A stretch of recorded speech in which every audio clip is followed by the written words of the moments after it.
Captain Rebecca of the Vorlaxian Empire had seen many species across the galaxy, but humans remained an enigma. When she purchased the decommissioned Earth cargo vessel Prometheus at a salvage auction on Kepler Station, she expected rust and regret. What she got was Jeffrey. "You come with the ship." Rebecca's 4 eyes blinked in succession as she surveyed the lanky human lounging in the captain's chair, his feet propped on the control panel. "More like the ship comes with me," Jeffrey replied, not bothering to sit up properly. His brown hair was unkempt, and his worn jumpsuit had seen better decades. "Name's Jeffrey. I'm the engineer. Previous owner couldn't afford to keep me on payroll, so here I am." Rebecca's mandibles clicked in annoyance. Humans were known throughout the galaxy as the weakest of the spacefaring species. No natural armor, no venom, no enhanced strength. They broke easily, died quickly, and their homeworld's 1G gravity was considered laughably light by most standards.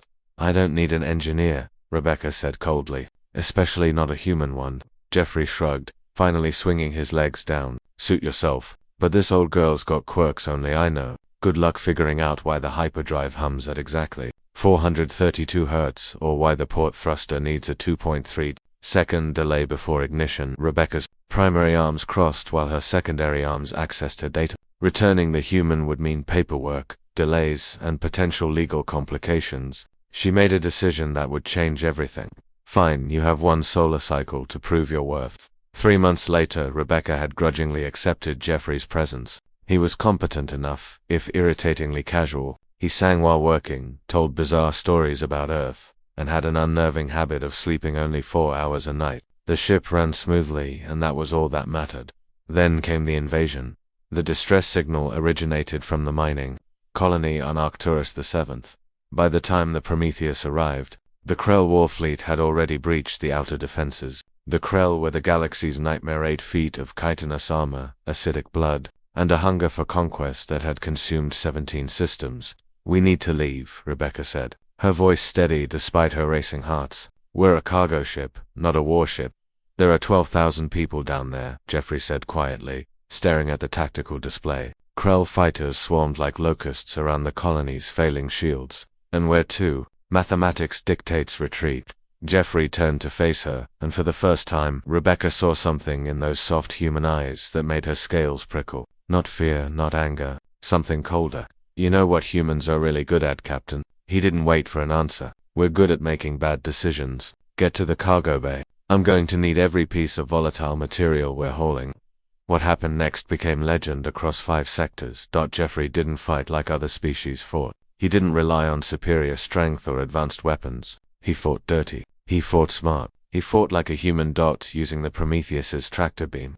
He snagged debris from destroyed ships and hurled them into Krell fighter formations. When that wasn't enough, he vented the cargo bay 3,000 tons of industrial chemicals directly into the path of their flagship. The mixture, when ignited by a well-placed shot into their engine core, created a chain reaction that cracked the massive vessel in half. But the Krell kept coming. "Rebecca," Jeffrey's voice crackled over the cum, "I need you to trust me. Take the controls. When I say run, you push this thing to maximum burn. Don't stop. Don't look back." "What are you doing?" "Something stupid. Something human." Jeffrey had rigged the hyperdrive to catastrophically fail, not randomly, but precisely. He'd turned their cargo ship into a bomb with a timer. He piloted a maintenance pod directly into the heart of the Krell formation, the Prometheus following on autopilot.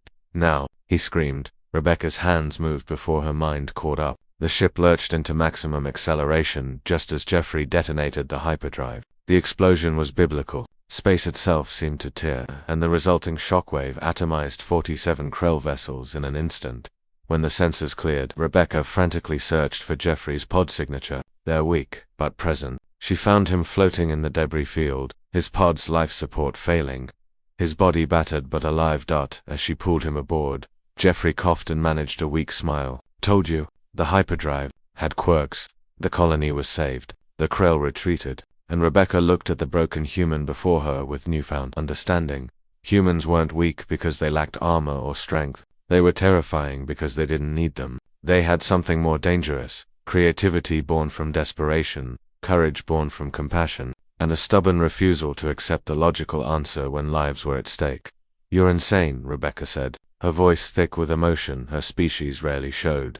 "Yeah," Jeffrey agreed. wincing as medical nanites began repairing his fractured ribs. "But I'm your insane engineer. Still want to return me for a refund?" Rebecca's mandibles clicked in what humans had taught her was laughter. "Not a chance. I'm raising your salary." "Good, because I'm going to need hazard pay, and maybe a new hyperdrive. I think I broke the old one." As the Prometheus limped toward the colony to aid in recovery efforts, Rebecca understood why the galaxy both feared and respected humanity. They were weak, yes, but weakness had taught them to be clever, and clever, in the hands of someone with nothing to lose and everything to protect, was the most dangerous force in the universe. She glanced at Jeffrey, already asleep in his chair despite his injuries, and made a note to never underestimate a human again. None of them ever did. The end.